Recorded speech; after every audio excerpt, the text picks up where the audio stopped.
Bwana Yesu asifiwe tena. Ni Ian Favored hapa. Nimekuja tuongee mimi na wewe tuelewane kama Mkenya mwenzangu, kama Mtanzania, kama binadamu yoyote tu. Biblia inatuambia that Yesu alitupatia will, Mungu alitupatia will ya kuchagua polisi tunataka kuabudu. Tunaweza taka kuabudu shetani, tunaweza taka kuabudu Mungu, tunaweza taka kuabudu ng'ombe, tunaweza taka kuabudu mti. Hiyo ni your will. Will kwa Kiswahili tunasema, yani hiyo ni matamanio yako. Amekupatia uchague, uchukue kitu kwa kulingana na matamanio yako. Hiyo ni yenye ulipatiwa freely bila kubagain. So nikisema hivyo namaanisha nini? Nimekuja kukwambia kuhusu altar. Kama unaabudu Mungu na kama unaabudu shetani, jua Mungu pia ako na altar yake, jua pia shetani ako na altar yake. Mbona David alikuwa na insist sana kwa Mungu that amjenge altar Jerusalem.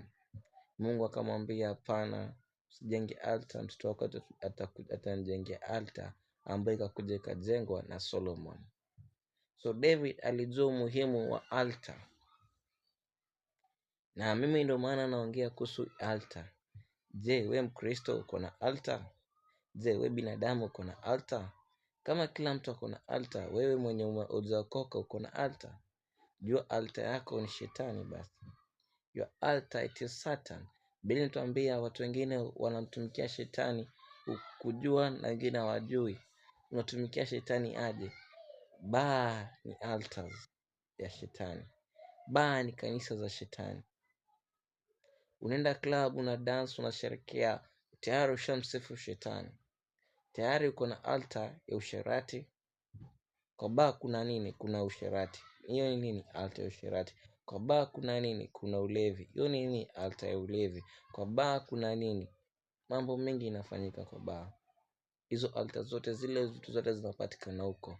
Na ukiingia kanisani kwa sisi wa Kristo, ukikuja kwa kanisani unapata like there is an altar. Yes, the altar is the altar of God. The altar of God, hii altar ya Mungu ndio unapata kuna amani, kuna upendo, kuna furaha, kuna joy. So kama Mkristo, kama binadamu unafaa kuwa na kitu inakubaka. Ndio maana unafaa kuwe umejiconnect na altar ya church ya kwenyu ama altar ya kwenyu. Kila mtu ako na altar, Wakikuyu wako na altar, Wakamba wako na altar. Yeah. So altar yako ni gani? Your altar ni gani? Your altar ni gani? Je, altar yako ni gani?